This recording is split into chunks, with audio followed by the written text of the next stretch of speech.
यागादिरेव धर्म, यागादिरेव धर्म, ये जो यागादिरेव धर्म है ये किस पुस्तक से लिया गया है?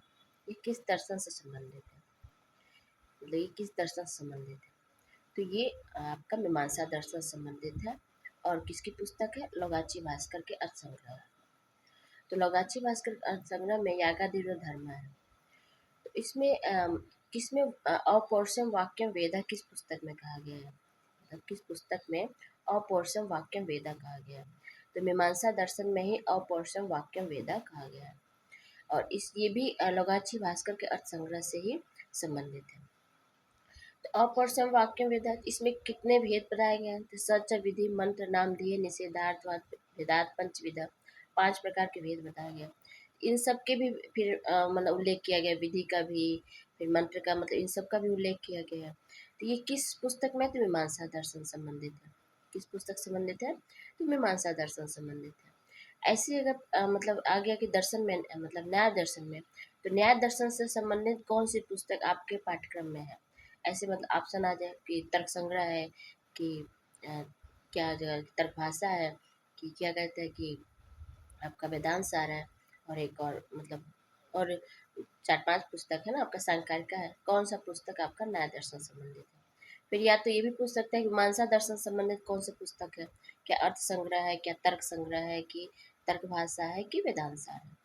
तो मीमांसा दर्शन से अर्थ संग्रह से संबंधित कौन सी पुस्तक है? लोगाची भास्कर का अर्थ संग्रह मीमांसा दर्शन से संबंधित है।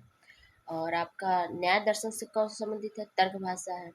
और आपका वैशेषिक दर्शन से कौन संबंधित है? आपके पाठ्यक्रम में, मतलब जो है, जो अल्प रूप, मतलब आपके जो पाठ्यक्रम में है, मतलब न्याय दर्शन तो बहुत बृहद है, तो उसका अल्प रूप जो आप लोग पाठ्यक्रम में मतलब उल्लेखित है, वो कौन सा है? तो तर्क भाषा है। और वैशेषिक दर्शन से कौन सा है? तो वो तर्क संग्रह है। तो अन्नम भट्ट का तर्क संग्रह है, लोगाची भास्कर का अर्थ संग्रह है, और फिर यहाँ पे मतलब किस जो पुस्तक में आते हैं वो केशव मिश्र का तर्क भाषा है। फिर सांख्यकारिका किसका है? ईश्वर कृष्ण की सांख्यकारिका है।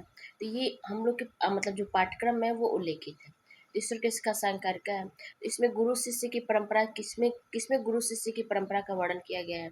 किस दर्शन में? अंतिम मतलब कारिकाओं में। तो कारिका जहाँ आएगा तो समझ में आ जाएगा कि सांख्यकारिका में वर्णन किया गया है। कौन कौन से आसुरी, मतलब इन लोग का नाम सबका उल्लेख किया गया है। आसुरी हैं, फिर मतलब ईश्वर कृष्ण, मतलब ऐसे नामों सबका उल्लेख उसमें किया गया है। तो इसमें मतलब ये भी हो जाएगा कि मतलब अगर आप सांख्यकारिका मतलब सांख्य दर्शन के मूल प्रवर्तक कौन थे? सांख्य दर्शन के मूल प्रवर्तक कौन है? तो महर्षि कपिल हैं, कि ईश्वर कृष्ण हैं, कि मतलब आसुरी हैं। ऐसे 4 ऑप्शन दे देगा कौन है, मतलब उनके सांख्य दर्शन के मतलब प्रवर्तक कौन है? तो महर्षि कपिल है। ऐसे न्याय दर्शन का भी पूछ देगा, न्याय दर्शन में कि कौन है? तो क्या वो महर्षि गौतम है, कणाद है, कि मतलब इनका लोगाची भास्कर है। और एक और ऑप्शन 4, मतलब ऑप्शन कोई भी दे देगा, जब आपको याद रहेगा तो तुरंत लगा देंगे कौन है इनका, सांकारिका का कौन है, किसमें न्याय दर्शन के कौन है? तो महर्षि गौतम है। वैशेषिक दर्शन के कौन है? तो महर्षि कणाद है। तो 4 ऑप्शन ऐसे, मतलब प्रश्न घुमा के, वही प्रश्न रहेगा उसको थोड़ा सा घुमा के लोग पूछ देंगे लोग। तो ये हो गया दर्शन के लिए। तो मीमांसा दर्शन के संबंधित ये सब हो गया। तो मीमांसा दर्शन में किस मतलब देवता का उल्लेख किया गया? किस देवता को लोगाची भास्कर ने? तो लोगाची भास्कर जो है वो कहाँ पे, मतलब वाराणसी में रहते हैं। वाराणसी में रह के मतलब उन्होंने अर्थ संग्रह किया। तो उनकी मतलब जो पुस्तक के जो मंगलाचरण है वो किस मतलब देवता का उल्लेख किया है? तो उसमें है कि वासुदेव रमाकांतम नत्वा लोगाची भास्कर कुर्ते जैमिनी प्रवेशार संग्राम। तो ऐसे ना देखिए, मतलब प्रवेशार संग्राम तो समझ में आ गया, वहाँ पे नत्वा बस कोई मतलब एक और दे दे, कि जैसे मतलब वासुदेव रमाकांतम नत्वा लोगाची भास्कर कुर्ते जैमिनी बस दे दे, कुर्ते जैमिनी दे दे। और उसके बाद 4 ऑप्शन दे दे कि कौन है इसमें, अर्थ संग्रह है, कि तर्क संग्रह है, कि तर्क भाषा है, कि इसमें वैशेषिक दर्शन, मतलब कौन सा है इसमें, 4 ऑप्शन दे देगा। तो कुर्ते जैमिनी, अगर जैमिनी मतलब आपको याद होगा कि हाँ कौन है, मीमांसा दर्शन संबंधित यही पुस्तक है जिसमें इसका उल्लेख किया गया है। तो ये है आपका अर्थ संग्रह से संबंधित हो गया। फिर आपका ऐसे ही मतलब अगर आपको मतलब सांकारिका में से कोई कारिका पूछ दे, वेदांग है तो 6 वेदांग है। वेद के कितने अंग हैं? 6 हैं। कौन कौन से? तो शिक्षा, कल्प, व्याकरण, निरुक्त, छंद और ज्योतिष। ये 6 वेद के अंग होते हैं। तो शिक्षा मतलब इसका शिक्षा का उल्लेख किस उपनिषद में किया गया है? तो आप लोगों ने तैत्तिरीय उपनिषद पढ़ा है, उसमें लिखा है ओम शिक्षाम व्याख्यास्याम वर्षवरा मात्रा बलम साम संताना इत्युक्त शिक्षाध्याय।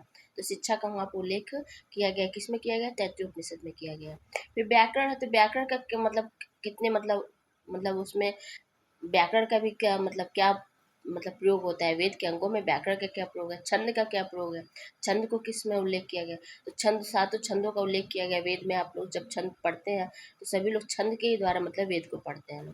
तो वो इसीलिए उसको पादों के रूप में मतलब उसका तो छंद क्या हो? पाद हो, तो वही पाद मतलब उसी छंद होता है, तो उसी को उल्लेख लोग करते हैं। तो सातों छंदों का उल्लेख किया जाता है।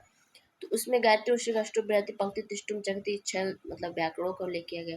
कल्प क्या है? तो कल्प के अंदर ही जब भी सभी मतलब ऋषियों का नाम उल्लेख है, और उसमें जो भी मतलब यज्ञ योग्य हैं सब वो कल्प के अंतर्गत आता है। यज्ञ होगी, 10 मास यज्ञ हुआ, चाहे जातेष्टि यज्ञ हुआ, ये सब यज्ञों का उल्लेख किस में आता है? कल्प के अंतर्गत आता है। तो ये क्या है? सब वेद के अंग है सब। ये क्या है? वेद के अंग है सब।